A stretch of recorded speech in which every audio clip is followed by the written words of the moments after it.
Good morning. Man, what a great day. I want to invite you to open a Bible with me to Jonah Chapter 2. That's where we're at together this morning in God's Word, Jonah Chapter 2. I'm going to start in chapter 1, verse 17. And this is what God's Word has to say. And the Lord appointed a great fish to swallow up Jonah. In Hebrew, there's something called a pausal accent right there. It's meant to make you feel the drama of the moment. You're supposed to pause, consider what that sentence, just the loneliness of that sentence. And Jonah was in the belly of the fish 3 days and 3 nights. Then Jonah prayed to the Lord his God from the belly of the fish, saying, I called out to the Lord out of my distress, and he answered me. Out of the belly of Sheol I cried, and you heard my voice. For you cast me into the deep, into the heart of the seas, and the floods surrounded me. All your waves and your billows passed over me. Then I said, I am driven away from your sight, yet I shall again look upon your holy temple. The waters closed in over me to take my life. The deep surrounded me. Weeds were wrapped around my head at the roots of the mountains. I went down to the land whose bars closed upon me forever. Yet you brought up my life from the pit. O Lord my God, when my life was fainting away, I remembered the Lord, and my prayer came to you into your holy temple. Those who pay regard to vain idols forsake their hope of steadfast love, but I, with the voice of thanksgiving, will sacrifice to you. What I have vowed, I will pay. Salvation belongs to the Lord. And the Lord spoke to the fish, and it vomited Jonah out upon the dry land. So we come to the part of the book about the fish. You know, this is what everybody knows Jonah is about, is what we think of when we think of the story of Jonah. And so some people get caught up there. We get caught up on the fish. You know, some skeptical people, like here you Christians go, being so gullible to believe in a story like this. And there really is a lot that we could say apologetically about this story that we don't have time for. But I think one or two of those things is simply the fact that if you believe that God made everything out of nothing, right, then to believe that God would act in his creation in a way that would seem miraculous to us is not outside the realm of our imagination, right? But even more so, Jesus himself said that this story about Jonah being in the belly of the fish for 3 days and 3 nights is a reference ultimately to his death, burial, and resurrection. So if you and I, we've based our whole lives on this truth that's been proclaimed for over 2,000 years, that there was a man named Jesus who died and got up from death and then ascended to heaven, and all these people are waiting for him to return. I mean, our lives are staked on that miracle of his resurrection. Right, so some of those things right there even remind us that something like this is not that difficult to kind of at least accept could happen. But even more so, let me just say to you this morning that it's not about the fish. Like, don't get distracted by the fish. If for no other reason that the book of Jonah doesn't make much about the fish. I mean, it's in verse 17 and verse 10, just that it swallowed him and then it vomited up, and there's no other statements about it. And so if you're reading any mythology or any fiction, usually those writers are always, even in the ancient times, they're going to embellish different aspects of the story. So if this were not a true story, you would see authors writing about things to embellish it, for the drama of it, right? Just for the excitement. You would expect to see Jonah in hindsight being like, man, his eyes were like, basketballs, and his teeth were like crazy knives, and it was 2 busloads big, and it smelled like an outhouse, whatever it was. Like, you would have all these descriptors about the fish. That's what we would expect with how this is like so incredible. And so it tells us It's not about the fish. Like, don't get caught up on the fish. Right? It's not about that. This is a story about God. You're meant to not focus on the fish, but focus on God.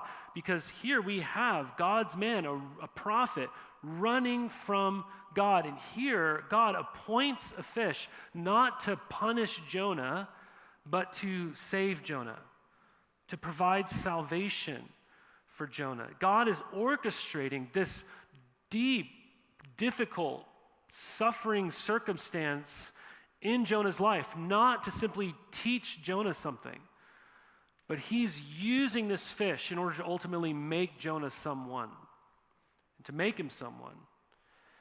And I think you and I would both agree that some of the most important things that we've ever learned in our lives and that have shaped us profoundly are always seemingly the results of deep, dark circumstances. Like the hardest times in our lives are the places that shape us most profoundly, aren't they? I mean, there were things that were awful at the time in our lives, but since then, we've seen how those things that we walked through really did so much good in our lives. We would not be the people we are if we hadn't walked through that. I think childbirth is a good example of this. I mean, how many women, while in the middle of, giving birth to a child, look at their husbands and yell, "I'm never doing this again." But then the moment they hold their baby, look at their husbands and say, "I want another one," right? Maybe it takes a few months, but still, Maybe you're like me and you've never had a child. Okay, my wife's had children. They're mine too, but you know what I mean, right? I've never personally had a child. And so I don't know exactly what that's like, and maybe you don't either. But you've lost a job before, maybe. And you were like, I don't know how this is going to ever result in something good. I can't see why I would have to go through something like this. You went through a really bad breakup, or deep betrayal in marriage. Maybe you were found out about some secret sin you were hiding, and there was just so much pain and the shame that resulted from that. You're like, man, my life is over. Or maybe you went through some terrifying depression where you really felt scared that it could really get that dark and that numb. Or maybe you actually got the thing that you thought you needed or wanted. Like you've been working so hard to get something and you finally got it. And then when you got it, it just did not satisfy you the way you thought it would. It didn't fix your problems. And so you were sort of left confused and disoriented, right? Because what do I do now? We've all gone through things like this. And I think for a lot of us, we would get in those places and we would describe them like what feels like a prison. Man, I'm in this prison. But my question for you this morning is, what if those places aren't actually prisons, they're hospitals? What if that's actually like a hospital type environment where God is going to do something in and through your life once again? That's Jonah's experience here, and I hope maybe you'll relate to Jonah in this prayer. And the question I want to ask you is, first and foremost, if you experience this, have you ever felt like you're sinking into the dark depths of despair? Have you ever felt like that? Have you ever felt like Jonah? And maybe you're like, I have. I'm doing good today. Maybe you're like, I'm there right now. Or maybe you're like, I have no idea what that would be like. And if that's you and you're a Christian, these are yet again great moments in God's word to have God train us, disciple us, so that when we do go through those places, we've already begun to be formed with a worldview that helps carry us through those times. Okay? So have you ever felt like you're sinking into the dark depths of despair? This is what's going on in Jonah's life. He maybe, I don't know, if I was in his spot and I get swallowed up by a big fish, like verse 17, and I begin to pray to the Lord, my God, verse 1, from the belly of this fish, it might feel like God's being mean, right? I mean, I'm in a fish. But this is actually God's method of giving Jonah his mercy. It's God being merciful. I said this last week, God isn't paying Jonah back for his sin. God is bringing Jonah back to him. That's exactly what's going on here. And this is exactly probably what's going on in your situation. God's getting your attention. Does he have your attention in those places of suffering? Look at Jonah. He thinks he's dying, doesn't he? And so he prays to the Lord, doesn't he? Well, what's his primary concern in his prayer? Well, verses 2 through 6 actually are what people refer to in poetry as a chiastic structure. And what that means is basically you see these parallel images, right? On the outsides of verses 2 and 6, we see this image of this underworld, basically. And then in verses 3 and 5, we see this parallelism of these waters, right? These cosmic waters that he keeps saying are surrounding him. But then verse 4 is the main point. Why? Because there's no parallel. There's no parallel to it. It's standing out, and it's describing for us the source of Jonah's ultimate pain. So just follow the flow here. Consider this underworld image of verses 2 through 6. What does Jonah say? He says, I'm in this place, in the depths of Sheol. That's where I'm crying out from. And so people in the Old Testament, they would refer to this place of Sheol as the place of the dead. But it was not just the place of the dead. It's the place that people, the inhabitants of that place existed, and God was not there. Right, so it's basically being in a place where you're like, I am completely abandoned by God. I'm completely separated from God. God is nowhere near this world that I'm now living in. That's what he's referring to here. He's using language to describe this realm or reality of death, but he's not dead. It just feels like death. Right? You've been there? He's hitting rock bottom.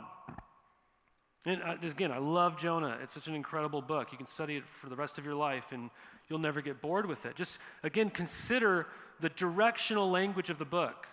In chapter 1, verse 2, what does God say to Jonah? Arise, go to Nineveh, that great city, and call out against it, for their evil has come up before me. And then it says what? Jonah rose. It's the last time you have that upward directional language. He rose. Because then what does it say? He went down to Joppa. He went down into a ship. He went down into the depths of the ship. And now finally, he's describing his life here as going further down into the depths of a belly of a fish, into the depths of the ocean, which leads to this second parallel image of these cosmic waters in verses 3 and 5. What does he say here? For you cast me into the deep, into the heart of the seas. Who? I mean, didn't we see last week in verse 15 of chapter 1 that it was the mariners who picked him up and threw him in? But here, Jonah says, God, you did that. Right? You cast me into the deep. Right? Did you see how he's processing his life now? Yeah, those people did that, but behind those people, God is the great causal agent of this whole situation that I find myself in. God threw me in, is what he's saying here. That's how he's feeling, isn't it? Right? He has this awareness that God is at work in his life, even though it seems like God has left him, even though it seems like he's abandoned. Right? And so look at these incredible images here of verses 3 and 5 that are surrounding him. What does it say? The flood surrounded me. Your waves passed over me. Verse 5, the waters closed in on my life. Weeds were wrapped around my head. Right? All this image, these circumstances that he is facing, it's like his life is caving in on him. Don't you feel claustrophobic, right? Just reading it. I mean, it's pretty scary stuff, isn't it? I mean, isn't this kind of like how we often feel, though, in those places? Like our world is kind of crashing in on us. Right? Everything that he's experiencing in his sinking, all these circumstances, he can't escape them. right? And it's just collapsing. Have you ever been there? Well, here, right in the middle of that whole chiasm, at the heart of this imagery, describing his experience in this belly of the fish, he gives us insight into what's defining his rock bottom moment. And what is it? What's his rock bottom? It's not the weeds around his head. It's not the water. It's not the location. What does he say? I am driven away from your sight. I'm driven away from your sight. Right? Think about that, guys. Jonah's running from God. He originally is trying to get away from God's sight. And now, he's in this fish saying, I'm driven away, like in a passive sort of way from your sight. Isn't this what he wanted? Isn't this what he wanted? I mean, he kind of got what he wanted. Aren't we kind of like that? Doing our own thing, and then we get to that place, and we're like, God, where are you? Right? My favorite thing when my kids were little, toddlers, I did it with all of them, is I loved putting a blanket over their head or something, and then being like, oh, where did Tucker go? I can't see him, you know? I just get Gus to close his eyes or Ian to close their eyes, and I'm like, where are they? And they just laugh, right? Do you know how kids do this? Right? If you can get them to close their eyes and you just simply say, where'd you go? Right? They think they're invisible. Like, it's amazing. I love kids, right? They just so quickly believe it, right? They think they're invisible, right? Because what's their rationale? I can't see them, so they can't see me, right? But we all know that's not how life works as adults. We've all learned that if I close my eyes, if I close my eyes right now, you're all still here, right? But isn't that how we kind of interpret and filter our relationship with God when we're in those deep, dark places of despair? I can't see him. He must not be able to see me. I can't clearly hear his voice right now. And so he must not be able to hear mine. Right, this is how we kind of often interpret these moments, isn't it? Right?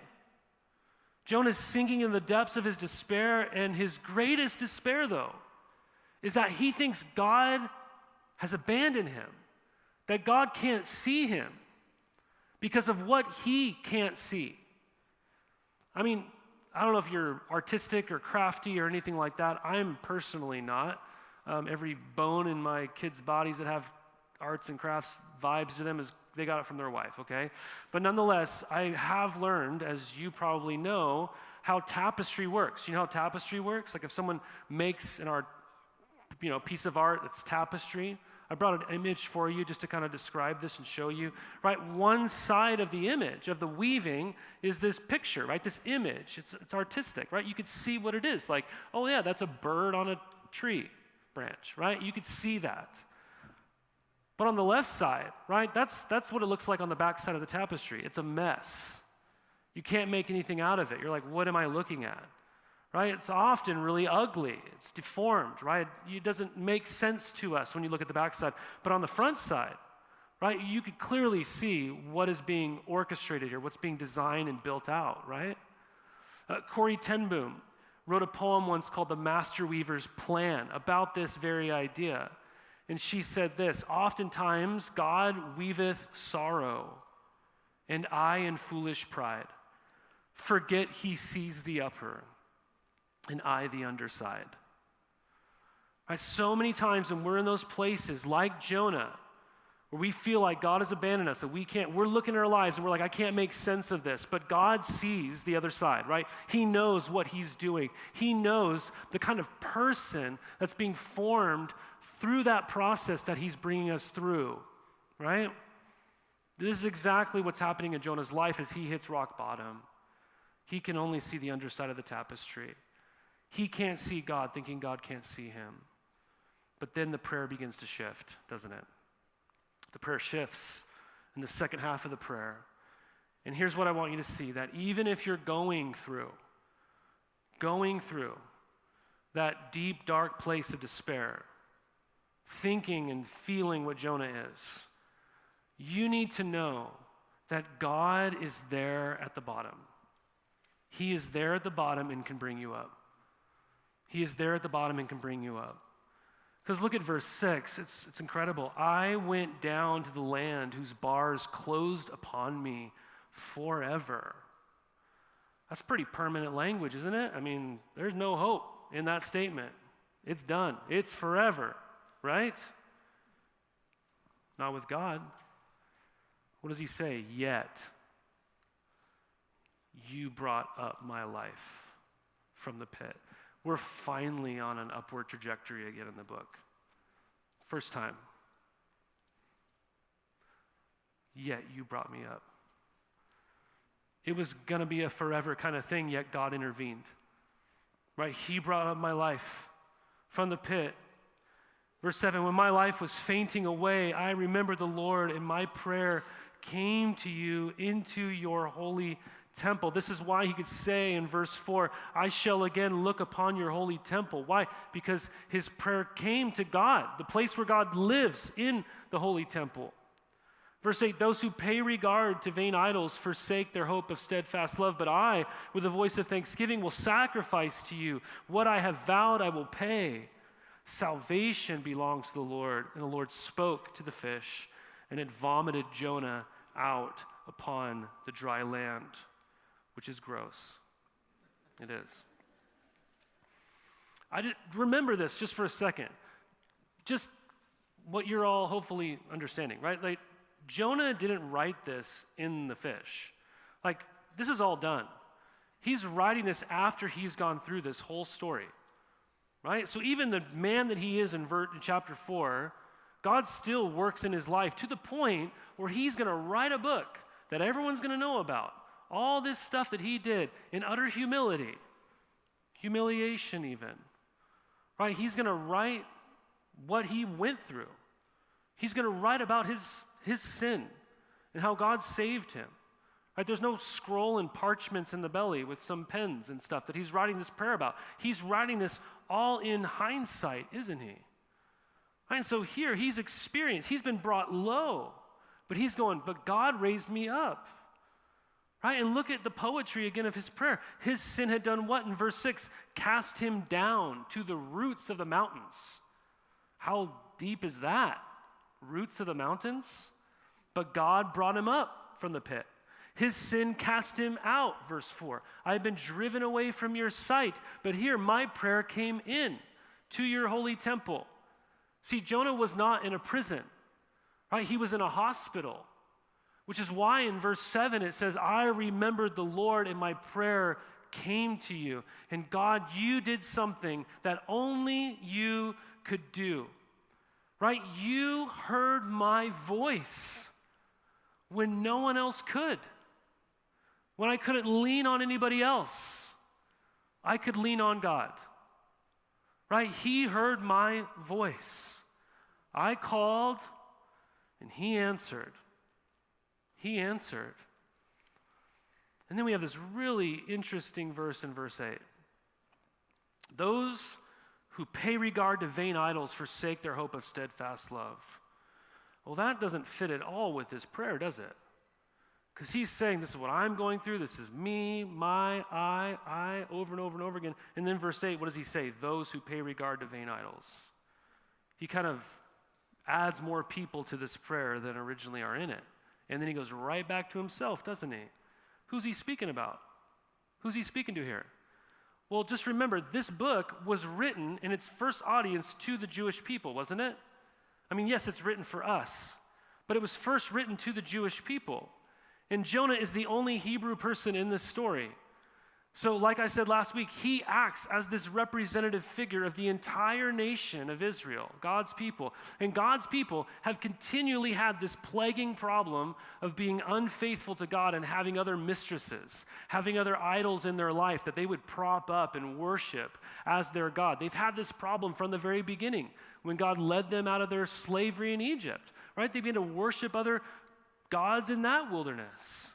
So this is again warning them to not only do what the nations are doing, but to stop doing what they are continually tempted to do in their own lives. He's warning anyone who would give their lives to someone else as ultimate other than God. Scholars say that in this verse 8, something remarkable just happened. That Jonah has applied the sin of idolatry to all people, even Israel, even him, even us. Right? Well, what is an idol? That's a pretty important question then. If this is being applied to anyone, what's idolatry? Well, it could be a created image that people make and kind of pray to and burn incense to or make sacrifices to, which is what most of us think of, right?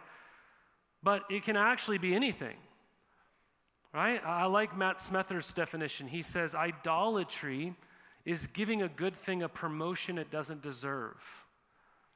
It's just taking anything that's a good thing and promoting it into the place of God. Right? It was a good thing, but now you've made it this ultimate thing, and it can't be that in your life. It's going to become worthless in your life eventually. And so I don't know if you know what that is, if that's in your heart this morning. But it's worth exploring because it was in Jonah's heart, and it was exactly what God wanted to expose in him when he was in this place. So can I ask you a few examination questions? Would you consider them this morning, seriously, before God? Maybe consider, what is it that you cannot live without in your life? What can't you live without? What are you envious of that others have that you don't have? What are you envious of? Well, what do you stay up late at night worrying about, losing sleep over? What is that? Have you lost something in your life that you're bitter about today? Oh, what's the one thing that you say, without that, life is not worth living? What's that thing? Well, where do you go for refuge? What brings the greatest source of comfort to you in those difficult places? Where do you turn when life gets tough? All right, where do you turn?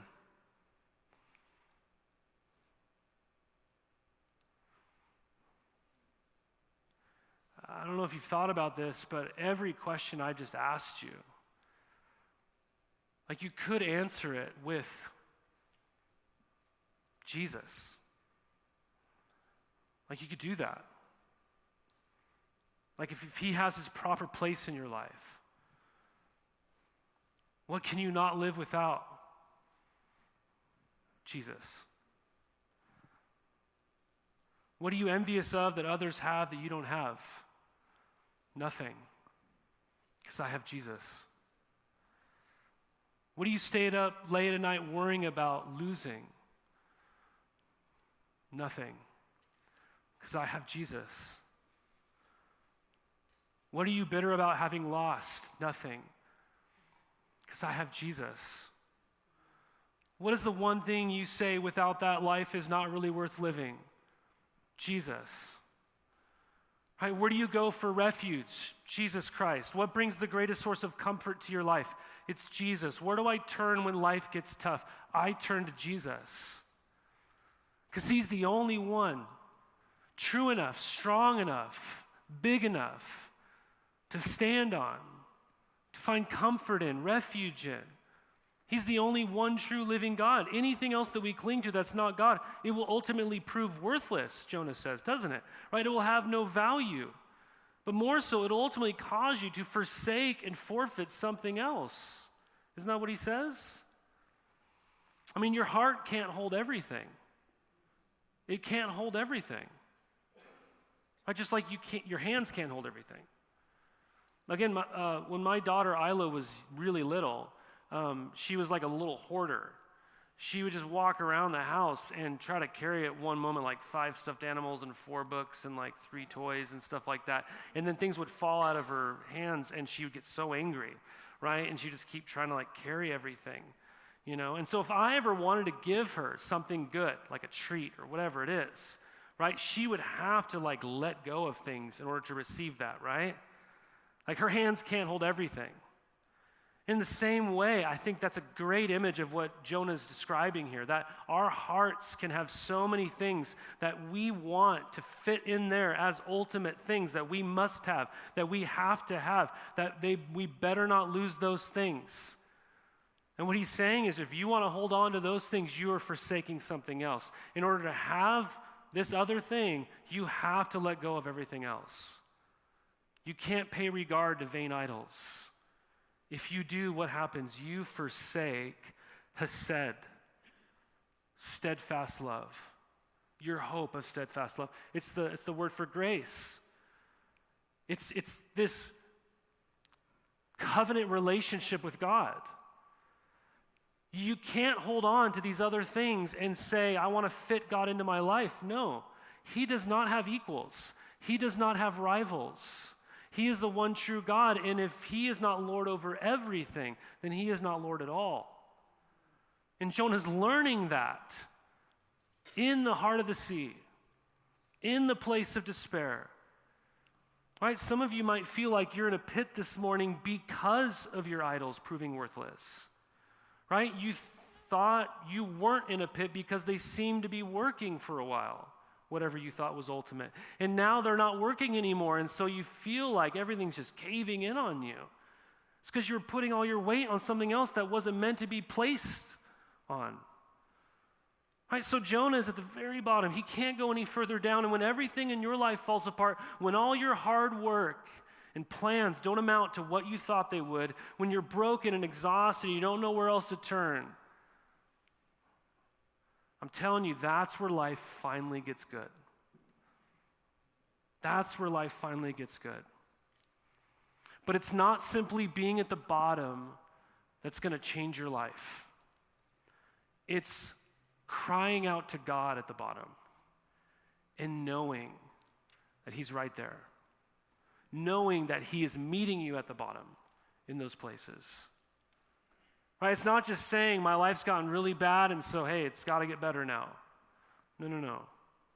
It's being at the bottom and then crying out to God in those places. See, this is where Jonah finally turns, isn't it? He's finally turning back in verse 9. But I, with the voice of thanksgiving, will sacrifice to you. What I have vowed I will pay. Salvation belongs to the Lord. What's he saying? I will pay. I will obey. I will respond. I will go. I will worship you. Right? Idolatry was the source of his own sin, if you think about it. He thought it would be better to disobey God's call on his life and hold on to the things that he loved rather than love and hold on to God. Again, he was fleeing from God's presence. Right? He valued what he loved. He loved his life, his identity, his hatred of his enemies more than he valued God. And now he realizes that has kept him from the one great source of life and fulfillment and peace and joy. That was the depth of his despair, right? It was that I have been driven away from his sight. I thought that's what I wanted, but no, he's the one true God, the one that I actually need. And so I'm done with these little idols. I'm done with this fragile identity sort of thing that I've built for myself. I need God, and I can't save myself. There's no one else to cry out to in the heart of this sea, and so I'm just going to cry out to God. If you don't listen, if you don't respond, God, there is no hope for me. And so great news, salvation belongs to the Lord. It belongs to him. That is his confession, and when he confesses that, he's vomited out onto dry land. There's no more wetness, there's no more water, it's dry. It's dry. This is the central statement of the book of Jonah. Some people have called it the central idea of the entire Bible, that salvation belongs to the Lord. To the Lord. You could argue there's three kinds of people in this world. There's religious people, there's irreligious people, and then there's gospel people, there's Christians. Irreligious people would say, I don't need to be saved. I don't need to be saved. Religious people say, salvation belongs to me. They might know the right answer, but that's what they think. Right? I got to get on top of my life. I've got to live a good enough life. And if I do that and I'm better than other people at it, then God might save me. But that's not the message of Christianity. That's not the gospel. The gospel is, I can't save myself, and I need to be saved. God, save me. That's it. That's at the heart of the prayer of every Christian. And this is what Jonah believes now. And if you can too, it'll shift your hope. He didn't just shift things around in his life. He now knows the real problem. See, when I was in high school, I used to clean the kitchen in my house a certain way. I would go around and I'd take a rag and I would wipe all the crumbs off the counter onto the floor. And I'd be like, it's clean. I cleaned, right? The counter looks great. And for some reason, my brain was like, I don't care, how the floor is. My parents didn't agree with me, but, that's how I cleaned. But I didn't really clean, did I? As I matured, I learned I didn't really clean. I just moved my mess. That's all I did. This part was clean, but I still had just as big of a mess. I just moved it, didn't I? Because what I'm saying is if you think the fish is what Jonah needed to be saved from, if that's what he thought, he would just be moving his mess. Right? If you think your dark place of despair is what you ultimately need to be saved from, you're just moving your mess because you're going to be in those places again. Your and my ultimate mess is that we need God to save us. We need to be saved by God. And let me tell you, when you can finally get there and you say, even if my circumstance doesn't change, but I have God, everything's going to be okay. Can you get there? Have you ever been there? If you've been there, you know like I do, that some of the best moments in my life were moments I would never want to relive. And the reason is because they were my worst. Some of the best moments were my worst moments in life. Some of the best days were my worst days in my life. I didn't feel like it at the time, but in hindsight, I was like, man, that was the best day of my life because it was that day that I finally stopped clinging to my idols. I finally hit the bottom, and I let go. And I let go. And I finally turned to God, and I realized He is the only thing. He is the only one that can provide this sense of angst, this calmness to that I've been longing for. I don't need the control I thought. I don't need this fear ruling my life. I don't need to prove myself to other people or even to God. I don't need the approval of other people. I don't need this pleasure. I don't need this comfort anymore. And so maybe for you, your deepest and darkest night is the very thing that God is using to bring about salvation in your life. Maybe that's what's going on. Maybe you are in a hospital and not a prison. God's not being mean. He's being merciful. He's showing you himself through that. And you might be sitting here this morning and be like, I can't see him. Oh, he can see you. I can't hear his voice. Oh, he still hears yours. He still hears yours. And he can bring you up. But only he can. Nothing else can.